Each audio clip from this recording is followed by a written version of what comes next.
अस्सलामुअलैकुम इब्रार अहमद अपनी नगरी चैनल तो पेट्रोल जिन फरादर हो गया। पेट्रोल तकरीबन 12 तो बाद 210 रुपया हो जासी। इस वे 180 रुपया लीटर है। तो रश भी तुसा की दसा और दसें इस वक्त मैं PS होने पेट्रोल पंप पर खलते हैं। तुसा की वीडियो और ही बकाए बनाई ताई दसने साढ़े नारे जी।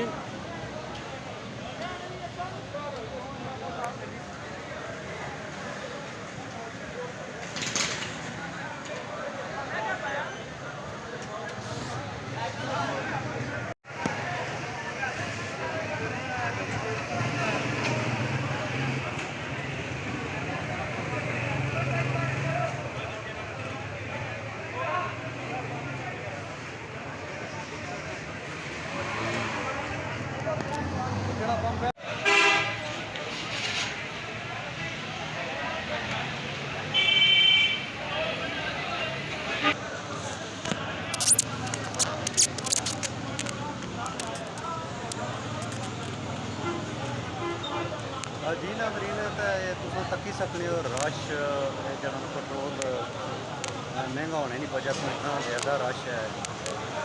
आवाम है जी अपना धड़ा धड़ पेट्रोल पाई रही है।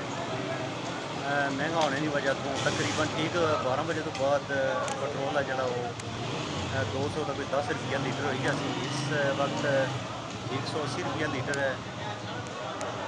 इस वजह तो जरा काफ़ी रश है। बकाया व्यू भी बनाई था दसने में।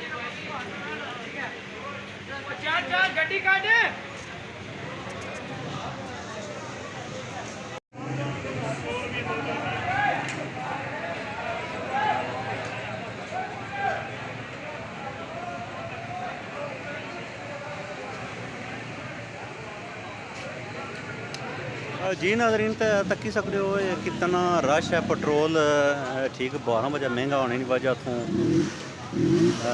इस वक्त 180 रुपया लीटर है। लेकिन तकरीबन आधे घंटे बाद 180 रुपया लीटर पेट्रोल हो जासी।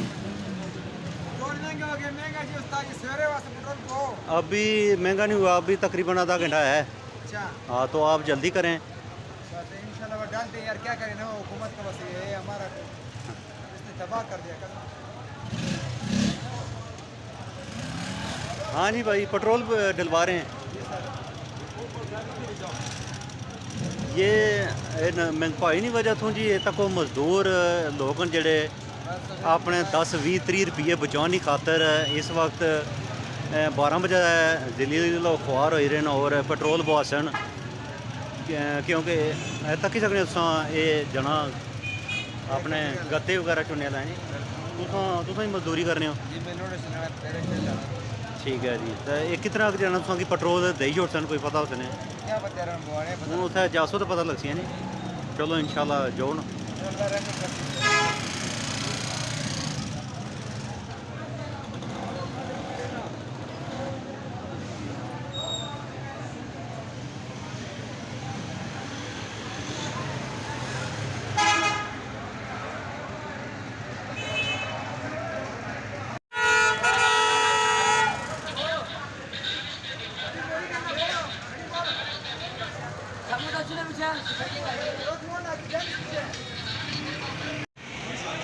जी।